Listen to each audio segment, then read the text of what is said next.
Poco después del despegue, el controlador de Tbilisi transmitió las últimas observaciones meteorológicas del aeropuerto de Sochi, que informaba de una visibilidad de 2.000 metros y una base de nubes situada a 170 metros de altura. Esto llamó la atención de inmediato de la tripulación de vuelo, ya que la visibilidad mínima para la pista 06 de Sochi era de 2.500 metros. Si prevalecían las condiciones actuales en el momento de su llegada, no podrían aterrizar.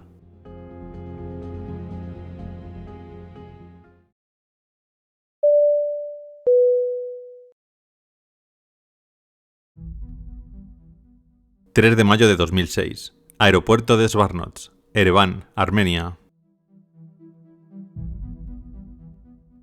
Aquí, una 320 de la aerolínea Armavia espera para salir rumbo a Sochi, en Rusia.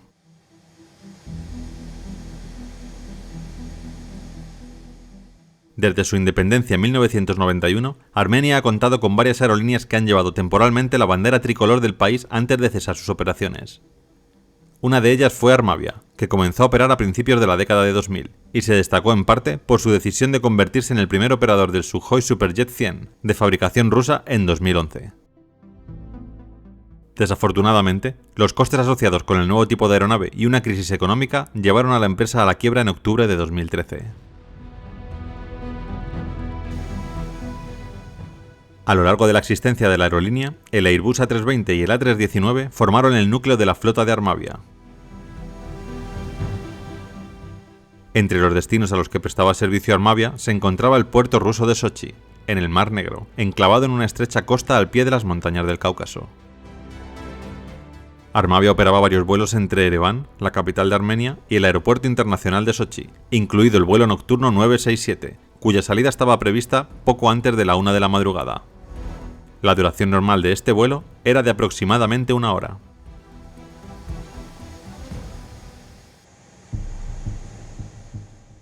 Un total de 105 pasajeros estaban registrados en el vuelo de medianoche, junto con 8 miembros de la tripulación, compuesta por 2 pilotos, 5 asistentes de vuelo y un ingeniero de mantenimiento.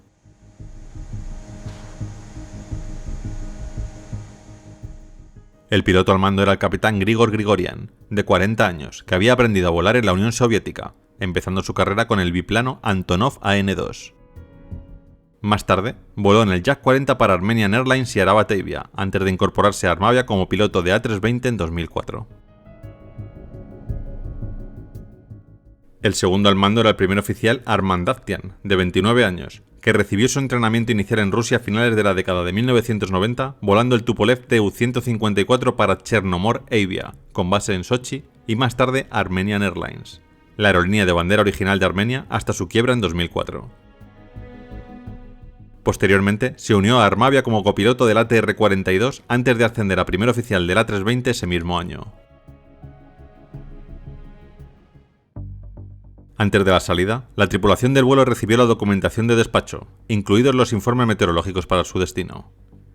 En ese momento, Sochi informaba de una visibilidad de 2.700 metros con lluvias ligeras y niebla, con un techo de nubes situado a 1.200 metros.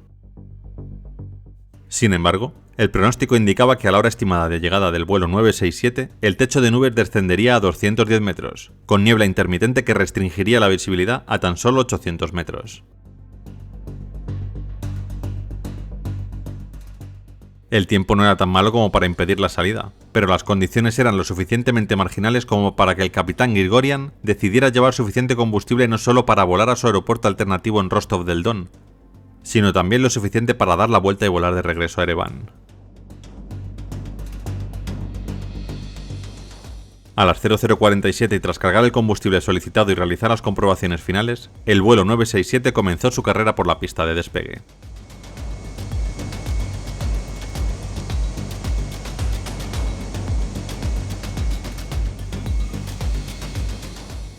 Se elevaron sin problemas y pusieron rumbo al norte.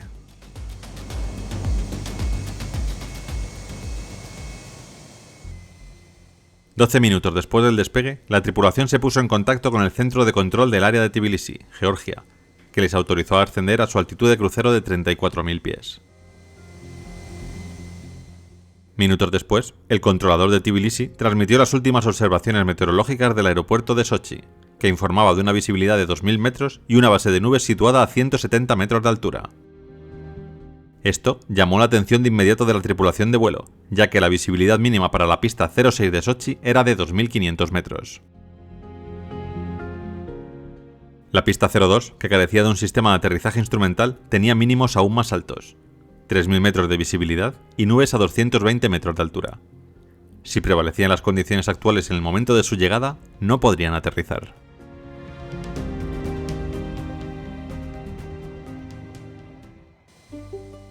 Ya estabilizados a 34.000 pies de altura, la tripulación se puso en contacto preventivamente con el controlador de aproximación de Sochi para escuchar el último informe meteorológico directamente de su fuente.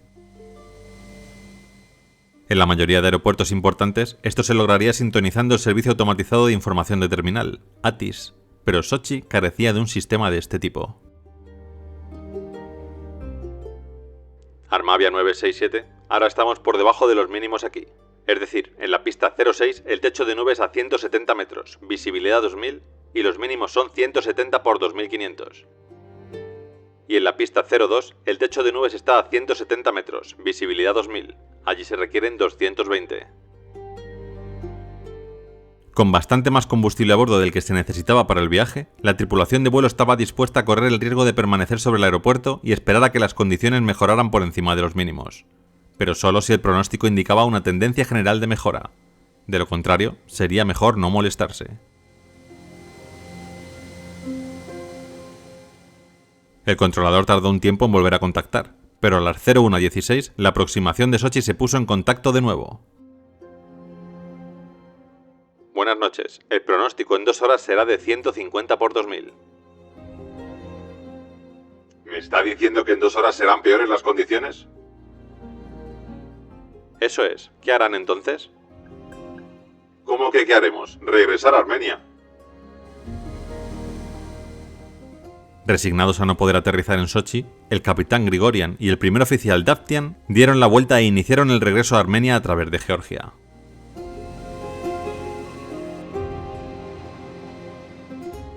Este vuelo podría haber terminado aquí, pero por un giro del destino no fue así.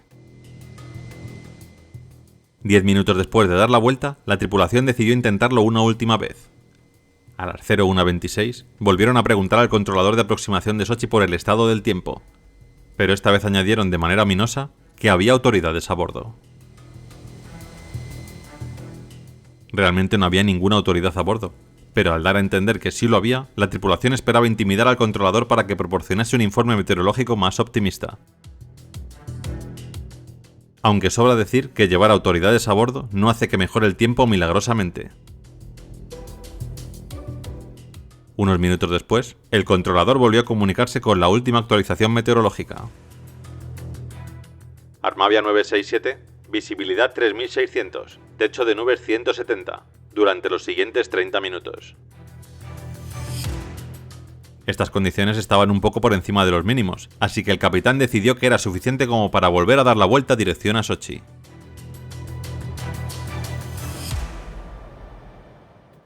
En la cabina, los pilotos se preparaban para una aproximación ILS prevista a la pista 06. Durante este tiempo, la tripulación también recibió instrucciones sobre el procedimiento de aproximación frustrada. Espero que este tipo no nos haga desviarnos cuando estemos llegando. Mira, no hables mucho con él. Cuanto menos comunicación tengamos, menos posibilidades hay de que nos mande a dar la vuelta. Esta conversación indicaba que la tripulación de vuelo estaba mentalmente comprometida con el aterrizaje en Sochi y preparada para tomar medidas potencialmente irrazonables para lograr ese objetivo. Habiendo elegido ya desviar el vuelo y luego cambiar de opinión, es posible que sintieran una mayor presión psicológica para evitar tomar una decisión de ese tipo de nuevo, lo que molestaría a los pasajeros y potencialmente a la aerolínea.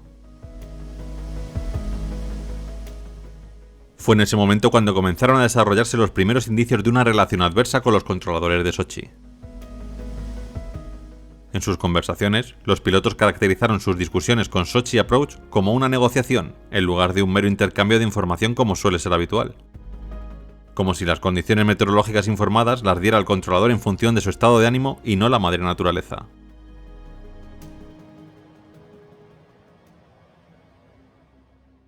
Pasando a la siguiente fase del vuelo, el capitán Grigorian dirigió la sesión informativa de descenso y aproximación. y a las 01:52 recibieron autorización del control de área de Rostov para comenzar un descenso a 21.000 pies.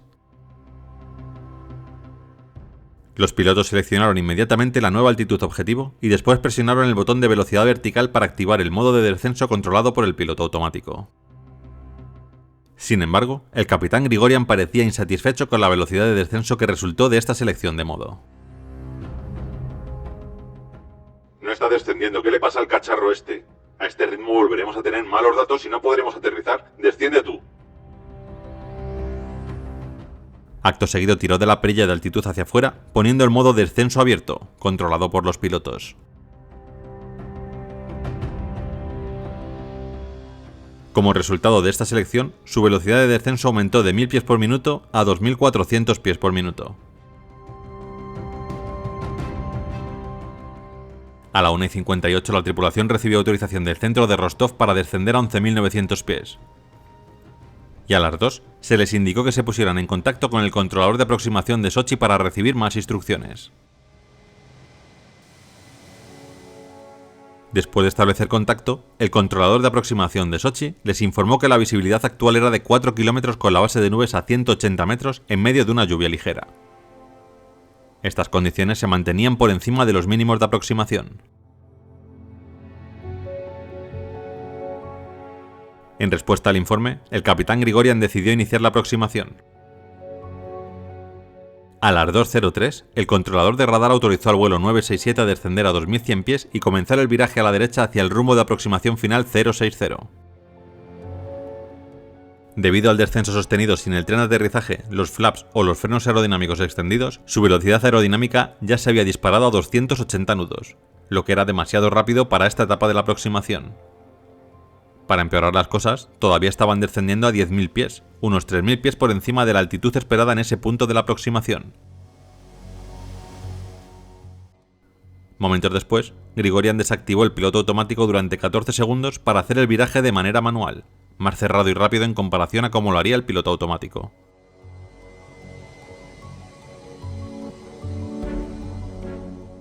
Después de volver a activar el piloto automático, fijó el rumbo seleccionado en 090 para corregir su curso a la derecha. Armavia 967 está demasiado a la izquierda. Modifique su rumbo a 090 para interceptar. No hacía falta que lo dijeras. Ya lo habíamos hecho. Durante los siguientes 3 minutos los pilotos comentaron entre ellos, llamando de todo al controlador con un lenguaje bastante incendiario. A las 2:06 minutos, tras informar que ya estaban a 2000 pies, Grigorian activó el modo de aproximación del piloto automático para prepararse para interceptar el sistema de aterrizaje por instrumentos. En este momento el controlador les mandó parar. No continúen descendiendo, mantengan los 2000. Las nubes habían descendido hasta un techo de 160 metros, cuando el mínimo para aterrizar era de 170. ¿Pero qué dices? ¿Ahora? Tú estás para encerrarte en un manicomio.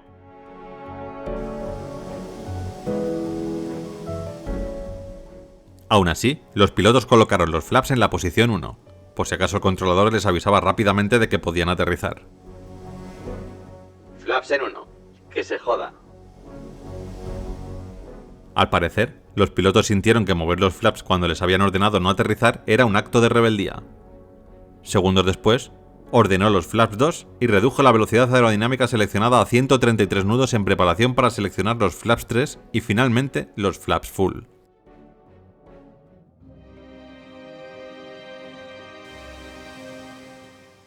A las 2:09, la apuesta de los pilotos dio sus frutos.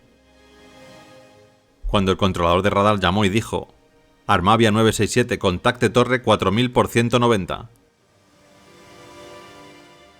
El capitán Grigorian ordenó inmediatamente que se bajara al tren de aterrizaje, mientras que el primer oficial Davtyan se puso en contacto con la torre de Sochi para informarles que estaban en ruta y listos para aterrizar.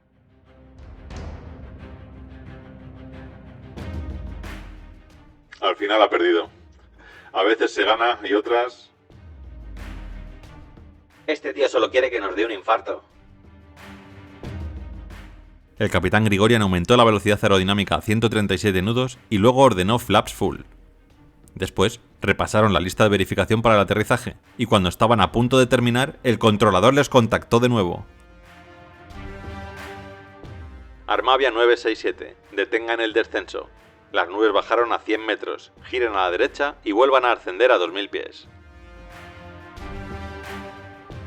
Cuando las condiciones caen por debajo de los mínimos para el aterrizaje, existe la responsabilidad de interrumpir la aproximación porque es poco probable que se realice un aterrizaje seguro. En la mayor parte del mundo, esta responsabilidad recae formalmente sobre el capitán del avión. Pero Rusia es uno de los pocos países donde los controladores de tráfico aéreo tienen esta autoridad.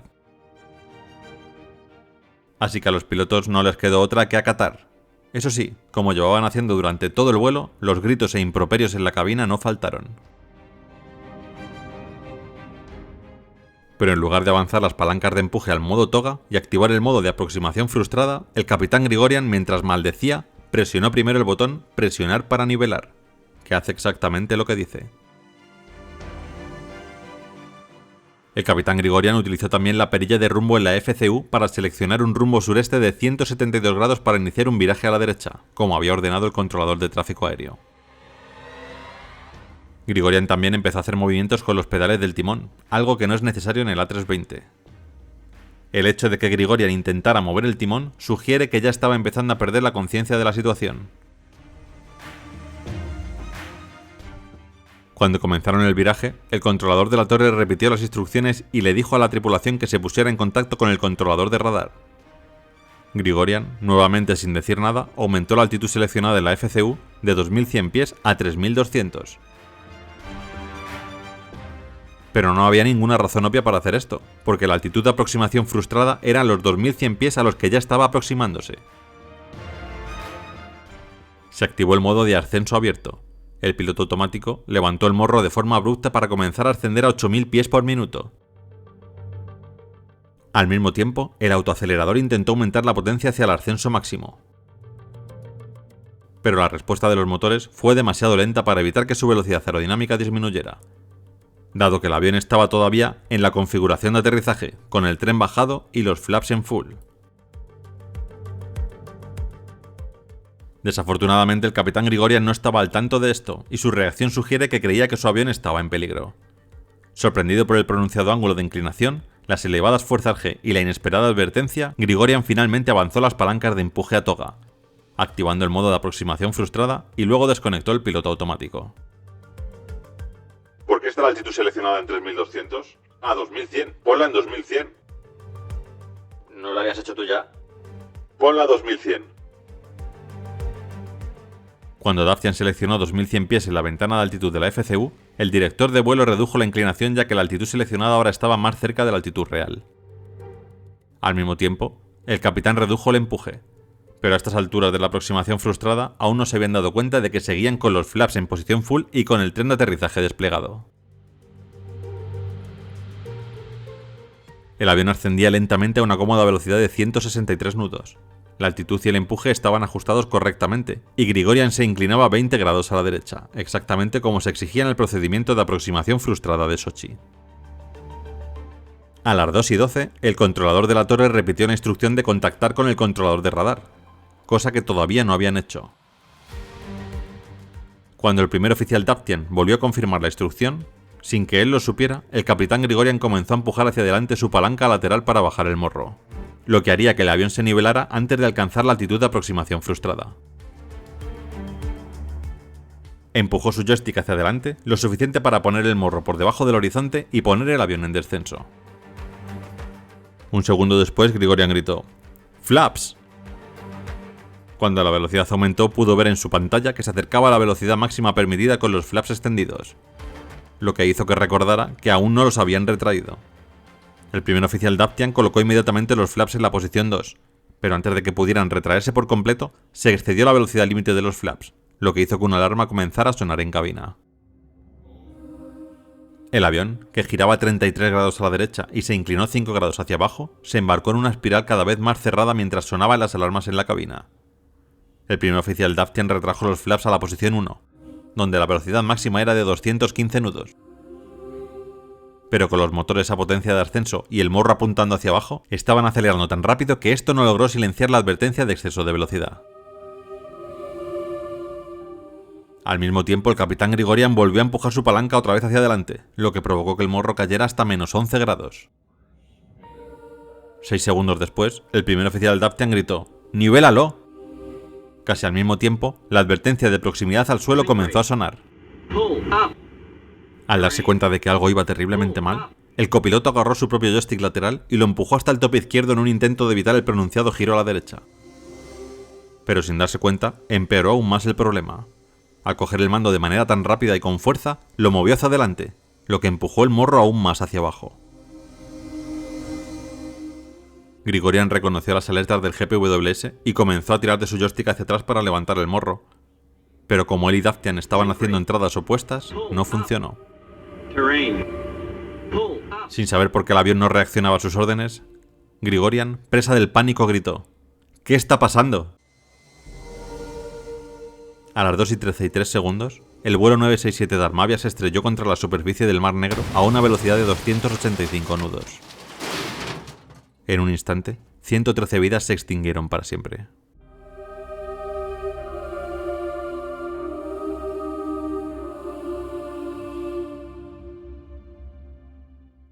¿Qué había pasado? ¿Había algún problema en el A320 o fue todo culpa de los pilotos? Inmediatamente después del accidente, los controladores de Sochi intentaron ponerse en contacto con el avión sin éxito y en 3 minutos se declaró la emergencia. Pero debido a la mala visibilidad, los helicópteros de rescate no pudieron despegar y tuvieron que enviarse barcos al lugar del accidente.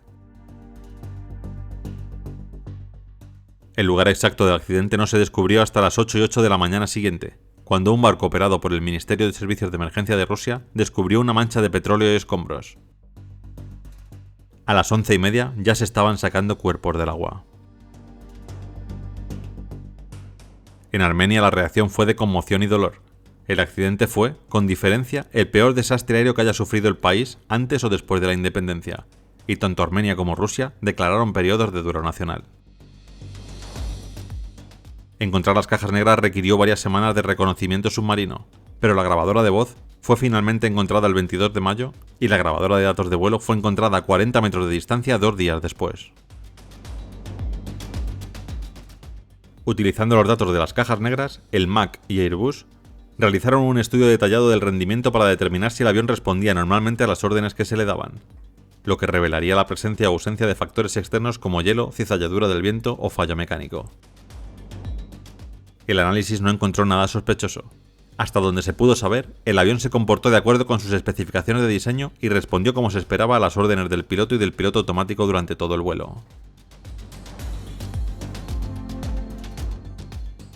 Las causas humanas del accidente no fueron ni sencillas ni obvias, pero en conjunto permiten discernir cómo los pilotos perdieron lentamente el rumbo.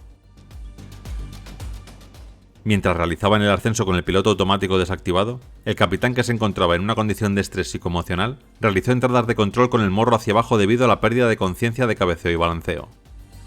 Esto inició la situación anormal. Las insuficientes entradas de control de cabeceo del capitán provocaron una falla en la recuperación de la aeronave y causaron que se estrellara.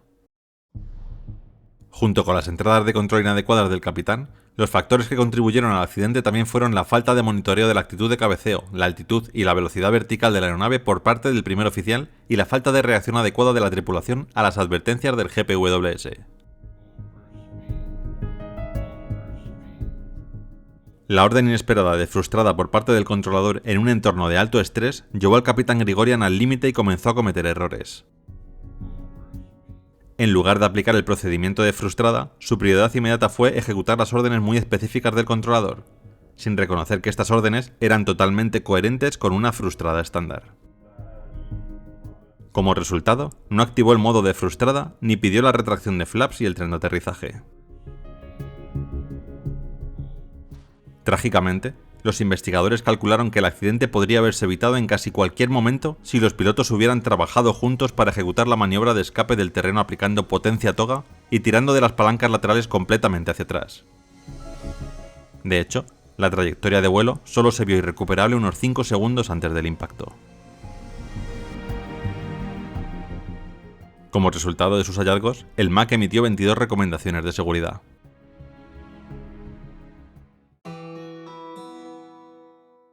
Gracias a todos por el apoyo al canal. Antes de despedirme, quería dar la bienvenida a los nuevos miembros del canal. De Stalwart, Alexis Vázquez, Marcelo Yuba y Yura67. Bienvenidos. Nos vemos la semana que viene, amigos.